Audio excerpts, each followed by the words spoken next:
Welcome back नाज़रीन। अॼु असां महिमान आहे रियाज़ चांडियो, पाण जीएसएस महाज़ जो चेयरमैन आहे।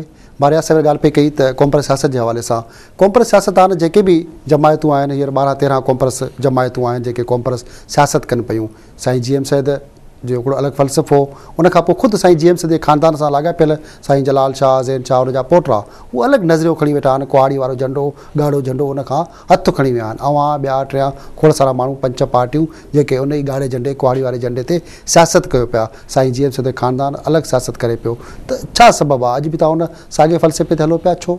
साईं GM सैद जो फ़लसफ़ो सिंधियुनि जे लाइ राह निजात ऐं असांजे बहितर मुस्तक़बिल जी ज़मानत आहे। ऐं सिंध जा माण्हू हिकु सदी खां वधीक अरसो वफ़ाक़ियत जी सियासत जे पोयों लॻा ऐं 4 ॾहाकनि खां वधीक सिंध जे माण्हू पीपल्स पार्टी खे वोट ॾिनो। उनजो 5हों इक़्तिदार आहे। सिंध जे माण्हुनि खे मिलियो छा? सिंधी क़ौम अक़लियत में तब्दील पई थिए। उन्हनि जा मादनी, उन जा पैदावारी वसीला, उन जा माली वसीला पंजाब खाए पियो, उन ते पलिजे पियो। पीपल्स पार्टी असांखां सवें माण्हुनि जे मार्जण ऐं वॾियूं क़ुर्बानियूं वठी, मरहूम भुट्टे साहिब जी फाही, बेनज़ीर साहिब जी शहादत ऐं खोड़ सारे क़त्लेआमनि खां पोइ उन्हनि जी इक़्तिदार जी ॼमार 2.5 खां 3 साल आहे। हिन मुल्क में जेतिरा ॾींहं हूंदासीं सिंध जो माण्हू बर्बादी उनखे नसीब थींदी। तंहिं करे असांजे लाइ वाहिद तरक़ी, असांजे बका जी ज़मानत इहा आहे त पंजाब ऐं असां सुठा हिकु मुल्क जे अंदरि सुठा मुल्की माण्हू थी न रही सघियाऊं। छो त 8 करोड़ पंजाब जो माण्हू मुंहिंजे वसीलनि ते जीए थो। उहो जेसी मुंहिंजी फुरलुट नथो करे, मुंहिंजो पाणी खणे थो, मुंहिंजा सियासी इख़्तियार एक्सप्लाइट थो करे, उन्हनि जी इज़ाफ़ी पॉपुलेशन। ॻाल्हि पिया कयो पंजाब जी, त पंजाब ई वसियल लुटे पियो। त हमेशह कॉम्प्रेस त जेके ॻाढ़े झंडे वारा सिर्फ़ु पंजाब ते इल्ज़ाम हणनि था। ख़ुदि कॉम्प्रेस केतिरी जमायतूं जेके ॻाढ़े झंडे में शामिल आहिनि, उन्हनि ते इल्ज़ाम आहे त पंजाब जे मुख़्तलिफ़ धुरियूं, मुख़्तलिफ़ इदारा, मुख़्तलिफ़ माण्हू, सगारी धुरियूं, उहे उन्हनि खे सपोर्ट कनि था, पंहिंजे ख़िलाफ़ हिकिड़ी सियासत कराए उभारे उनजी वेट ॾिसनि पिया माण्हुनि जी, त उहे छा पिया कनि? ॻाल्हि इहा आहे त आउं हुन सां इतफ़ाक़ नथो कयां। दुश्मन जो खणी ज़ोर हुजे, उहो असांजे भञ करे थो, असां वटि माण्हू ॾेजारे थो, थ्रेट ऐं परचेज़ जो धंधो बि आहे। पर बुनियादी हक़ीक़त ॻाल्हि आहे त सिंध जो क़ौमी तज़ाद आहे त सिंध हिन मुल्क जे अंदरि कॉलोनियल सिस्टम तहत हलाई थी वञे ऐं बदतरीन कॉन्स्टिट्यूशनल कॉलोनियलिज़म आहे। 73 जो आइन बदतरीन उनजी शिकिल आहे, जंहिंमें सभिनी असांजे वसीलनि जी फुरलुट थिए थी।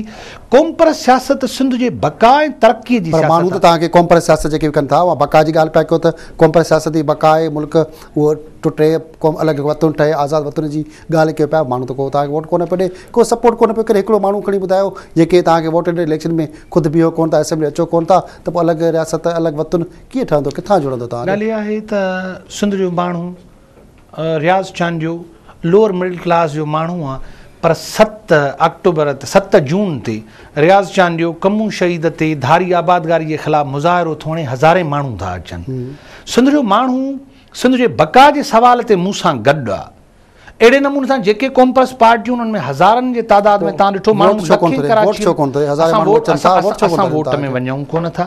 छो त मामिलो इहो आहे त वोट हिते तव्हां जेको नतीजो आहे उनजे लाइ अॻु में DCOs ऐं आला इख़्तियारियूं ऐं ASP पुलिस जे मार्फत कहिड़ो फेयर वोट आहे। मुल्क जो प्रेसिडेंट थो अॼु चए त जो जिन हूंदो, को चराग ईंदो, उनखां पोइ आज़ाद वतन ठहंदो, इन क़िस्म जी सियासत थींदी। ऐं 3 तरीक़ा आहिनि त भई पार्लियामानी बि हिकिड़ो तरीक़ो आहे। ऐं उनखे हराम नथो चवां, पर सिंध जो माण्हू हिनमहिल असां ॾांहुं वाजाए पियो।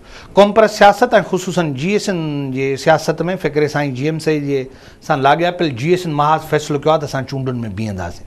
रब रसिन साईं GM सैद जो औलाद आहे, संदसि ख़ानदान पोटो सैयद जलाल महमूद शाह, असां हुनखे क़द्र जी निगाह सां ॾिसूं था ऐं असां चवंदा त बिल्कुलु बीहणो खपे। असां बि बीहंदासीं। असां कॉम्प्रेसन जो गॾियल उन अलायंस में हिन वक़्तु ईंदड़ चूंडुनि में असां बीहंदासीं। पार्लियामानी बि तरीक़ो आहे, पार्लियामेंट खां सवा एहतिजाजनि ऐं सिविल नाफ़रमानी जो तरीक़ो आहे ऐं पुरतशद्दुद तरीक़ो आहे। इहे 3 सियासत जूं महज़िब शिकिलूं आहिनि। इहे महज़िब शिकिलूं क़ौमूं इस्तेमालु कंदियूं आहिनि। ब्लेड ॻाल्हि पई कया पुरतशद्दुद तरीक़े जी, उहो बि डिगोर्स हो स्टूडेंट शागिर्द में। जॾहिं जिसाब में सदर हुया त उन तरीक़े सां बि इस्तेमालु कयो वियो। बेगुनाह काफ़ी माण्हू नौजवान मारिजी बि विया, ख़ुदि GSN जा काफ़ी नौजवान मारिजी विया, शहीद थी विया, ॿियनि पार्टियुनि जा ॿियो थियो, कुझु सभु कुझु थियो। पर सवाइ नुक़सान जे पंहिंजो सिंधी माण्हू माराइण जे हासिलु हड़ छा थियो? GSN कॾहिं बि हथियारबंद सियासत न कई आहे।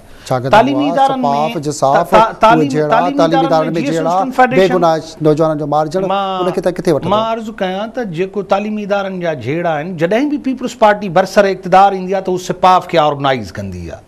मरहूम भुट्टे जी बि आहे ख़्वाहिश त सिंध यूनिवर्सिटी ऐं सिंध हू मुल्क जो प्राइम मिनिस्टर हो, पर शागिर्द यूनियन में सॼी सिंध में पीपल्स पार्टी खे GS स्टूडेंट फेडरेशन शिकस्त ॾेई छॾी।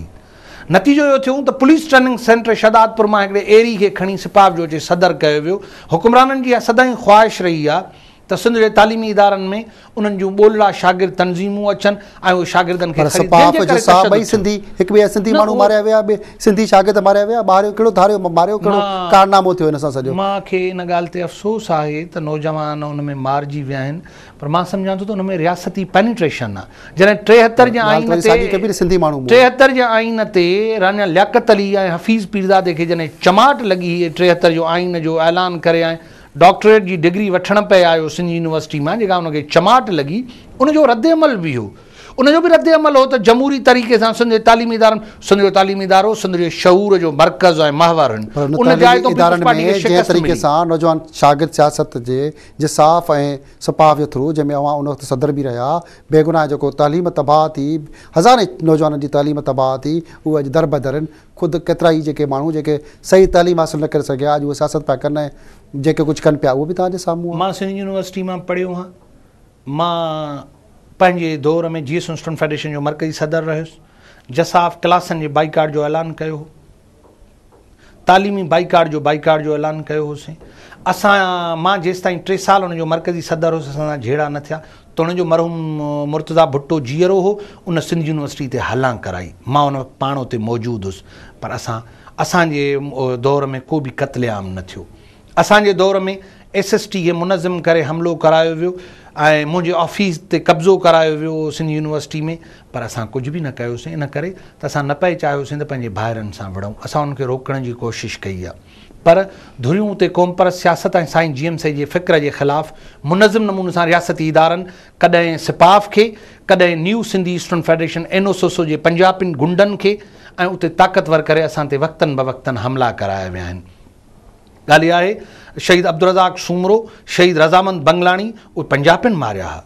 ज़ाहिर आहे त उनजो रद्द अमल थियणो हो, पर इन जो मतिलबु इहो कोन्हे त असां पुरतशदुद सियासत जो ऐलान कयो आहे। साईं GMC जे अदम तशदुद जे सियासत ते असां हलिया आहियूं, उनखे ई राह निजात जो ज़रियो सम्झूं था। बाक़ी हिकमत अमलियूं चेंज कबियूं आहिनि, जीअं सियासत जे हवाले सां, जीअं सिंध महाज़ जे हवाले सां तमामु घणियूं ॻाल्हियूं करणियूं नवां सां, पर वक़्तु आहे नंढड़ी ब्रेक जो। नाज़रीन, अॼु असां सां गॾु आहे रियाज़ चांडियो, पाण जीअं सिंध महाज़ जो चेयरमैन आहे। साण सां तमामु घणियूं ॻाल्हियूं कबियूं क़ौमपरस्त सियासत जे हवाले सां, त क़ौमपरस्त सियासत जे हवाले सां तमामु जेके घणा सियासतदान ऐं जेके पार्टियूं वधी चुकियूं आहिनि, खोड़ क़ौमपरस्त पार्टियुनि में टांगा पार्टियूं बि आहिनि, उन ते बि ॻाल्हाइबो, पर शॉर्ट ब्रेक खां पोइ।